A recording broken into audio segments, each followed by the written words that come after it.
दौलत अथर्वचा 42वा boiler अग्निप्रदीपन सोहळा प्रगतशील शेतकरी प्रमोद ओळकर व गणपत देसाई यांच्या हस्ते नुकताच हलकर्णी येथे पार पडला। यावेळी अथर्वचे चेअरमन मानसिंग कोराटे यांनी शेतकरी हाच अथर्व दौलतसाठी केंद्रबिंदू असून त्यांच्या सहकार्यानेच कारखाना यशस्वीरित्या सुरू आहे। यावर्षी 7 लाख मेट्रिक टन गाळपाचे उद्दिष्ट असून ते आम्ही शेतकरी, कामगार व वाहतूकदार यांच्या सहकार्याने नक्की पूर्ण करू असा विश्वास व्यक्त केला।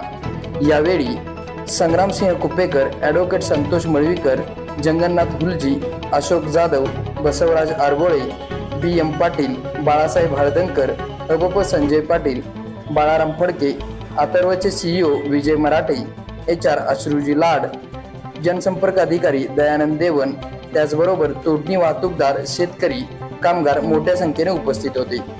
शेतकऱ्यांच्या हितासाठी विविध उपक्रम राबवणाऱ्या अथर्व दौलत कारखान्याने यावर्षीच्या गळीत हंगामात शेतकऱ्यांच्या जमिनीचा पोत सुधारण्यासाठी माती परीक्षण, ऊस विकास असे नवनवीन उपक्रम राबविणार असून यामध्ये कारखान्याची दैनंदिन गाळप क्षमता 10,000 PCD करण्यात येणार असल्याचे सांगितले।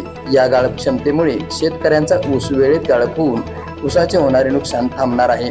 या व्यतिरिक्त कारखान्यात 30 मेगावॅटचा कोजन प्रकल्प उभारण्यात येणार आहे, जो ऊर्जा निर्मितीसाठी अत्यंत महत्त्वाचा ठरेल। त्याचबरोबर कारखान्यात 200 KLPDC क्षमतेचा इथेनॉल प्रकल्प उभारण्यात येणार असल्याचे यावेळी मानसिंग कोराटे यांनी स्पष्ट केले।